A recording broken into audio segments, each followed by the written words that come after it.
High high আজ আমরা কথা বলবো ক্লাস 11 একটা chapter excretory system and their elimination নিয়ে।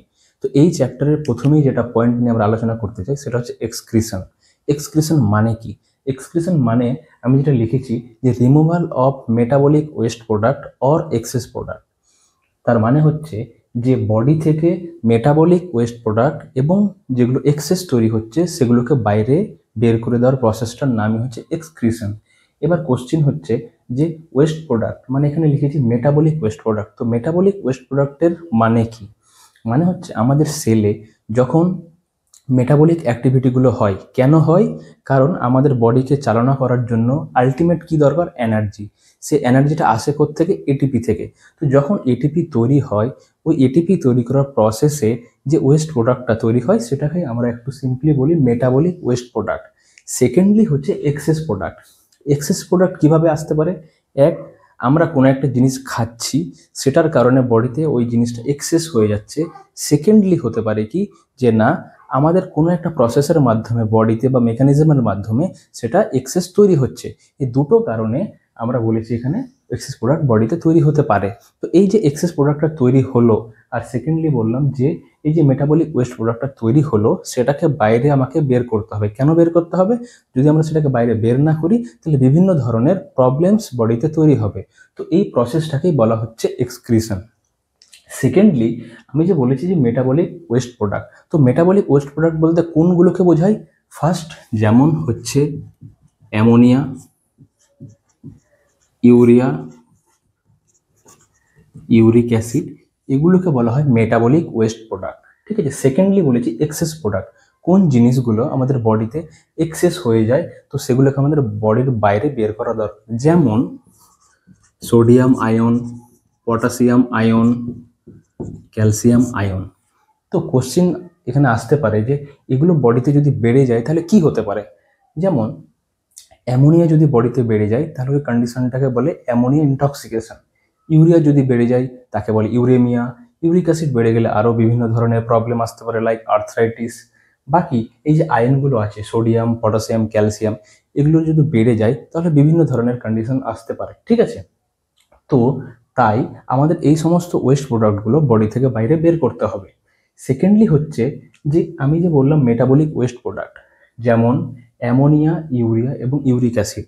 তো এই যে প্রোডাক্টগুলো এক্সক্রিট করছে তার উপর ভিত্তি করে যে কোন কোন অর্গানিজম বা কোন কোন টাইপের স্পিসিস অফ অর্গানিজমগুলো এই সোললি অ্যামোনিয়া বা ইউরিয়া বা ইউরিক অ্যাসিডগুলো বডি থেকে বের করছে, তার উপর ভিত্তি করে তিনটে ভাগে ভাগ করা হয়েছে।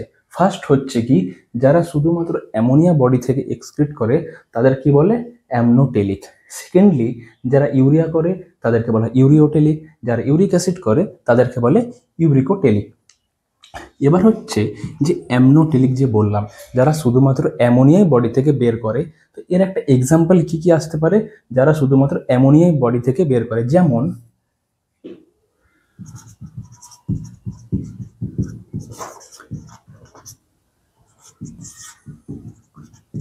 অ্যাকোয়াটিক বনিফিস।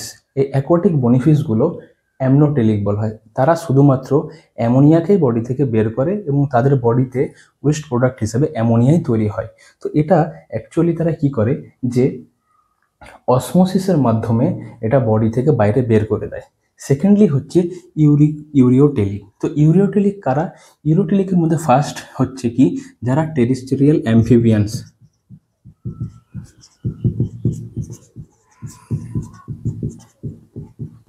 সেকেন্ড ম্যামেলস, এগুলো হচ্ছে ইউরিওটেলিক। তার মধ্যে ম্যামেলসের মধ্যে আমরা চলে আসছি হিউম্যান। তাহলে হিউম্যানরা কি হচ্ছে? ইউরিওটেলিক। সেকেন্ডলি হচ্ছে থার্ডলি হচ্ছে ইউরিকোটেলিক। তো ইউরিকোটেলিক কারা? যেমন রেপটাইল, বার্ড, এগুলো হচ্ছে ইউরিকোটেলিকের মধ্যে পড়ে। ঠিক আছে। তারপর আসছে যে আমি তো বললাম যে এক্সক্রিট করতে হবে বডি থেকে, তো এক্সক্রিট করার জন্য অর্গান দরকার।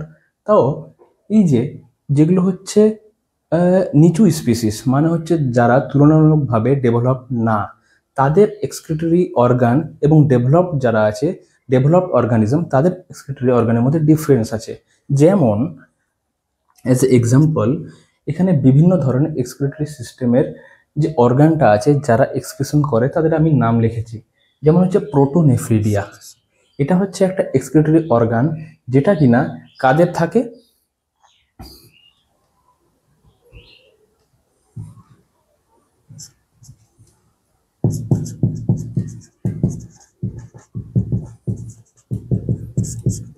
প্ল্যাটিহেলমিনথিস।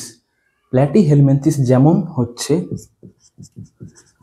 ফ্ল্যাট অর্ম, আমরা সবাই জানি ফ্ল্যাট অর্ম, তো ফ্ল্যাট অর্মদের এক্সক্রিটরি অর্গান হচ্ছে প্রোটোনেফ্রিডিয়া। সেকেন্ডলি হচ্ছে নেফ্রিডিয়া। নেফ্রিডিয়ার মধ্যে কারা আসে না, নেফ্রিডিয়ার মধ্যে যেটা আসে সেটা হচ্ছে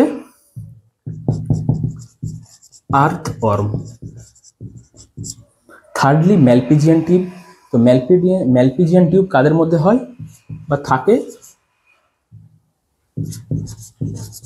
ককরোচ। এন্ড থার্ডলি হচ্ছে অ্যান্টিনাল গ্ল্যান্ড, এটা কাদের দেখতে পাওয়া যায়, প্রনস। অ্যান্ড লাস্ট হচ্ছে কিডনি।